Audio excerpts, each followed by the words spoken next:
Yan, tama. Okay. Hello guys! Welcome to our very first cooking vlog. Today we're gonna cook creamy chicken and mushroom. First, we're gonna heat the pan.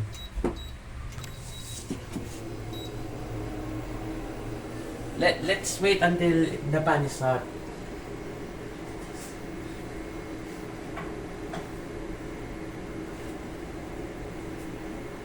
And when it's hot or pag mainit na, ilagay na yung ingredients. Like the onions. You see, put nauna siya kasi para medyo maglasa na yung mantika. Kasi ang kailangan natin is flavor. Tapos pag nakita nyo na yan, ito naman. Ano? Ito, garlic. So, saute nyo lang or gisa. So, basta yun. Gisa nyo lang hanggang mag-amoy. Kaya tinatawag nga silang aromatics. Tapos, para more flavor, dagdag natin yung sa chicken, yung chicken skin at yung bone. Tapos yan. Sautein nyo lang.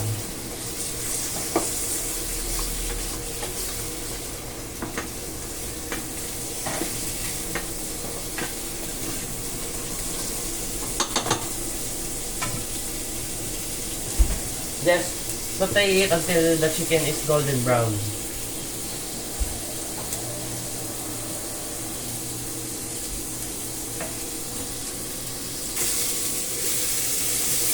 After we saute it, let's put our mushrooms na.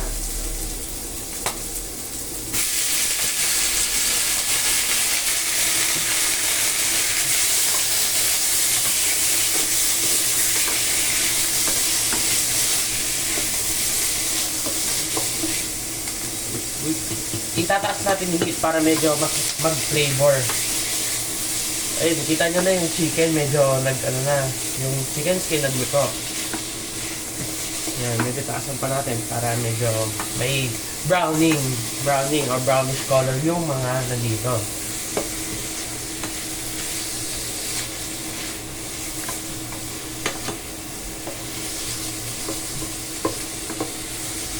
Yan.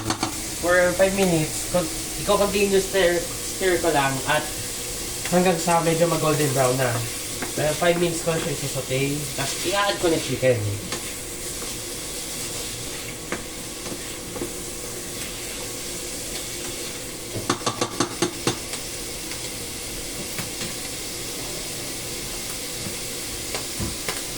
Now, salt to flavor.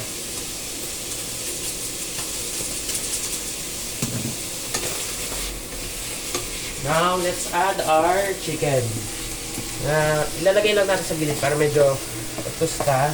So, bale ito. Chicken. Ito po yung chicken natin. Hinati ko po siya sa ito cube size or bite size sizes.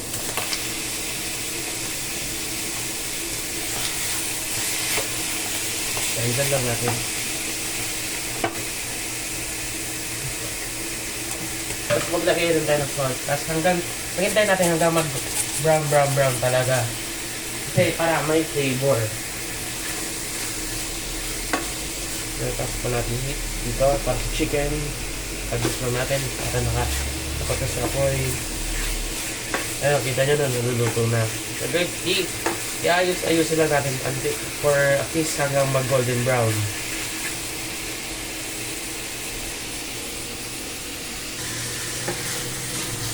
Hello, ito na ulit yung ating manok. Hindi pa siya brown, medyo white pa siya kaya hintay natin. Pero habang yan, nag-prepare na ako ng parang soup or gravy or let's say sauce. Ayan, ginamit ko lang is yung nor cream of mushroom para bukod sa mushroom na lagay natin, mas magiging cream siya. Pwedeng alternative na wala kang ganito, wala kang nor na cream of mushroom, pwede kang gamit ng cream or milk. mag-creamer milk. Ito yung pinaka-favorite food ko na ginagawa kasi ang dali niya lang gawin. Ilang ingredients pa, tas minsan, pwede rin siyang gawing beef, pwede rin siyang pork, kahit ano. Pwede. Basta syempre, animal Bali yan, sasatain lang natin, kahit saan pwede siya. Pwede nga lang gulay nga lang to, or sauce Pwede lang naman, alone lang na gumawa ka ng mushroom sauce para sa burger patties na katulad sa Jollibee. Pwede mo, ano siya. Yan, medyo matagal pa siya. Brown lang natin chicken. Yan. Pwede na yan. Halo na natin. Halo na natin. Yan, medyo nagtutubig siya kaya maglalagay pa tayo ng oil para maglasa pa. Sarap kasi talaga pag ginigisa. Mag-add pa tayo ng oil.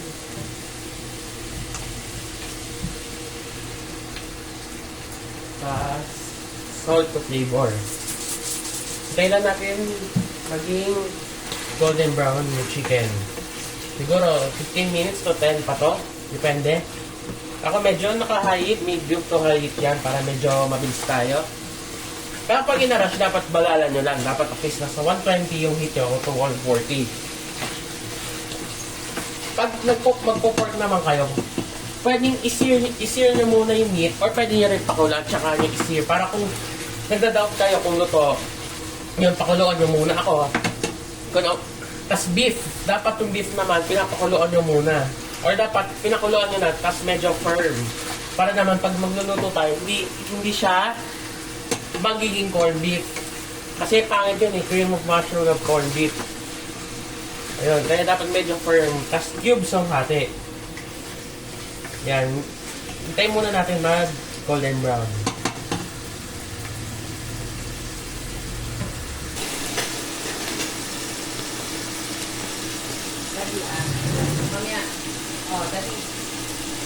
Okay.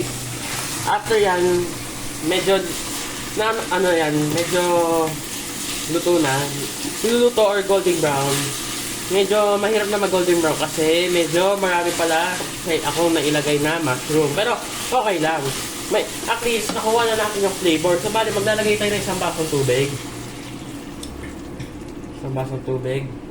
Tapos hintayin lang natin kumulo.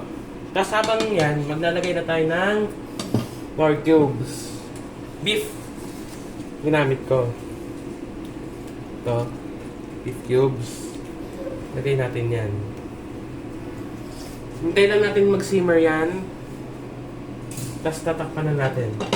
Haluin ko lang. Ilalagay ko sa tubig. At tapan na natin. Okay. Ito na. Nakikita na natin. Nag-ayon na. Nagsisimmer na siya. O nag-bubble na. Ayan. So, bali, ilalagay na, para lumapot siya at yung flavor, ilalagay na natin itong nor. Kanina, tinuna ko na siya sa tubig. Habang, hinihintay ko. Tinuna ko na natin. Ayan. Pero may buo-buo pa siya. Hinihintay natin. Pag ito nilalagay, patapos na. Hintay natin yan. So, mamaya ilalagay natin. Lalagay na tayo. Ala.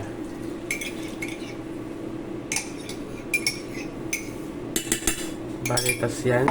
Standby natin ito paminta. Hintayin muna natin mag-simmer. So, bale, another 10 to 5 minutes to. So, bale, yan. Cover muna natin. Okay, ito na. Lumapot na siya. Yan. Malapit na yan. Lalagyan na lang natin is yung paminta.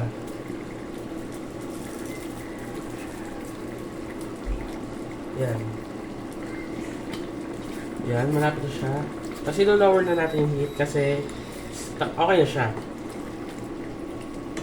Yan. After that, ayan. Pwede na siya i-serve para matikman ko na. Ayan, maglalagay na tayo. Yun, sarap Syrup. Ayan. Tapos tatalin ko na sa table.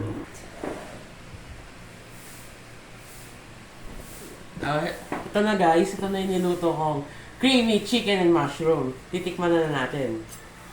Wala ko na isang chicken. Ito, yung gravy, oh. Sarap. Yan. Tapos, yan na, kain na.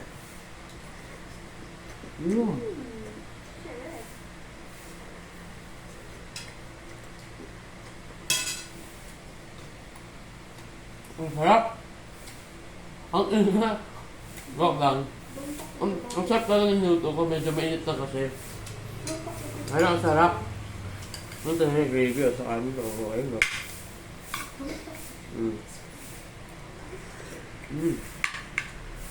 Yun na guys. Sana magustuhan niyo yung aking creamy chicken and mushroom recipe. Thank you guys.